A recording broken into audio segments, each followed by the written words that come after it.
Mishono ya magauni marefu ya watoto ambayo yanakuwa na vijuba vyake kwa juu. Ni aina ya mshono ambao unakuwa unafanana kijuba pamoja na gauni lake. Magauni yanakuwa ni marefu na ni magauni ambayo yanapendeza sana. Pale unapokuwa binti yako anakuwa anavaa aina hizi za magauni haya.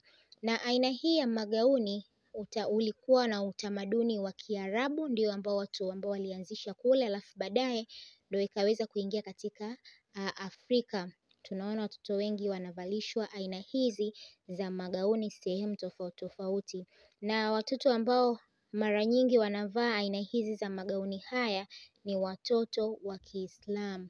Na wanashonewa sana sana, hata Wakristo wanaweza wakavalishwa, lakini Waislamu ndio watoto sana ambao wanavalishwa. Na katika mitindo hii ya magauni haya, unaweza mtoto ukamshonea mtoto kitambaa, au pia unaweza ukamshonea mtoto kitenge.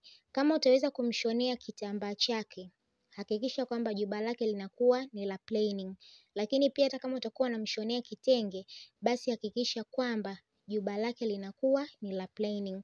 Au unaweza tu ukachanganya kitambaa pamoja na plaining katika gauni ili kuweza kuleta mvuto wa kipekee na pia kuonekana kwamba vazi hili ni moja ya vazi bora sana na ni moja ya vazi ambalo lina muonekano mzuri na ni muonekano wa kuvutia sana. Siku ya leo hapa tutaenda kuangalia mitindo ya magauni ambayo kutokana na mazingira yake, alafu pia tutaweza kuangalia mitindo ya vijuba kwa ujumla.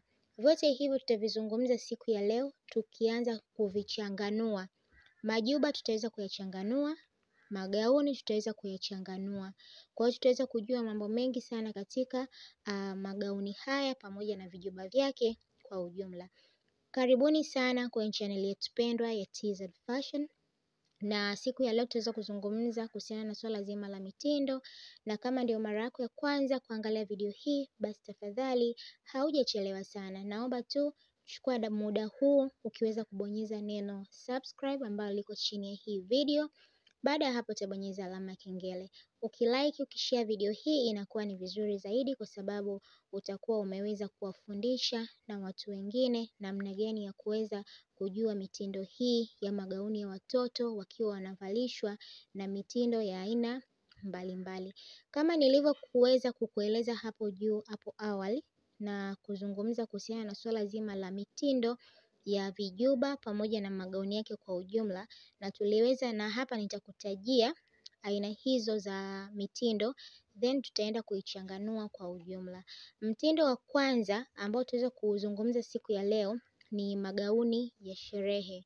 Tutaweza kueleza hapo baadaye. Tutaenda pia kueleza magauni ya shule.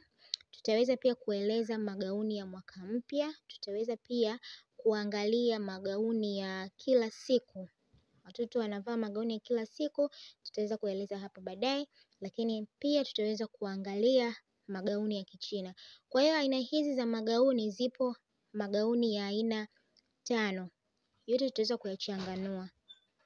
Baada ya hapo tutaenda kuzungumzia swala zima la mitindo ya vijuba. Na katika mitindo ya vijuba tutaweza kuzungumzia swala zima la vijuba vya kawaida. Tutaenda pia kuvizungumzia vijuba vya sherehe, vijuba vya kazi, na mwisho kabisa tutaweza kuvielezea vijuba ambavyo ni vya mwaka mpya. Kwa majina naitwa Latifa, au unaweza ukaniita Madam T, na hii ni channel ya TZ Fashion. Utakapokuwa ndani ya TZ Fashion, basi hakikisha kwamba unakuwa unafuatilia video zetu kila tunapokuwa tunaweka video. Tunachokifanya ni kuweka video za mitindo mizuri, na pia kuweza kujua aina gani za mitindo ambazo unaweza ukavaa muda na wakati gani, na ukaweza ukapendeza sana katika muonekano wa mavazi hayo. Sio kila vazi tu unatakiwa kuvaa, bali kila vazi lazima ujue linavaliwa sehemu gani na watu gani wanavaa aina hiyo ya vazi, ili uweze kwenda sawa na mzunguko wa jamii, kwa sababu kila siku mambo yanakuwa yanabadilika, vitu vinakuwa vinabadilika. Kwa hiyo unatakiwa kujua aina gani za mitindo ambazo unatakiwa kuvaa kwa msimu gani. Kama msimu huu ni wa joto, ujue kabisa unavaa mitindo ya aina gani. Tuende moja kwa moja kuweza kuchanganua yale magauni yetu pamoja na vijuba kwa ujumla, na kama tulivyoeleza tukianzia na mtindo wa kwanza ambao ni gauni la sherehe. Magauni haya yanakuwa na rangi za kuvutia na rangi zao zinakuwa ang'avu. Ni magauni ambayo unaweza kuchukua kama gauni la rangi ya pinki, magauni ambayo yanakuwa yanavutia sana. Lakini pia vile vile mapambo yanahusika katika muonekano wa gauni hili la sherehe. Kwa mfano, lesi au ule mng'aro unapendeza sana kuvaa katika gauni hili la sherehe. Tukienda katika gauni la shule, haya ni magauni ambayo yanakuwa na muundo wake wa kawaida, yanashonwa sana sana na kitambaa ambacho ni chepesi sana. Na magauni haya yanaweza yakawa na mikono au yasiwe na mikono. Kwa hiyo unakuta yale magauni ambayo yanakuwa kama mfano wa shumizi, yanakuwa ni huku chini lakini hapa juu yanakuwa hayana mikono. Na tukienda katika gauni ambalo ni la mwaka mpya, haya yanakuwa na muundo wa kipekee, na pia magauni haya mara nyingi yanakuwa na mapambo au vitu vya asili. Kwa mfano mapambo ya sikukuu, unaweza ukaweka ule mng'aro ili kuweza kuvutia aina hiyo ya gauni. Na tukienda katika magauni ya kawaida, haya ni magauni ambayo yanakuwa ni ya kawaida, na ni magauni haya yanakuwa na vitambaa vyepesi au virahisi, na aina pia ya magauni haya yanaweza yakawa na maneno au picha za watoto, au zile sijui mfano wa sijui ni princess anakuwa katika muonekano wa gauni hilo. Lakini tukienda katika gauni ambalo jingine ni magauni ya Kichina. Haya ni magauni ambayo yanakuwa na muundo wa jadi ya Kichina, yanakuwa na mikono mirefu au inaweza kawa sio mikono mirefu, mikono yake ni mifupi. Lakini pia gauni hili ni moja ya gauni ambalo linakuwa ni la kipekee sana. Na hapo nadhani utakuwa umenielewa vizuri. Tukienda katika sasa kuchanganua vijuba vyetu.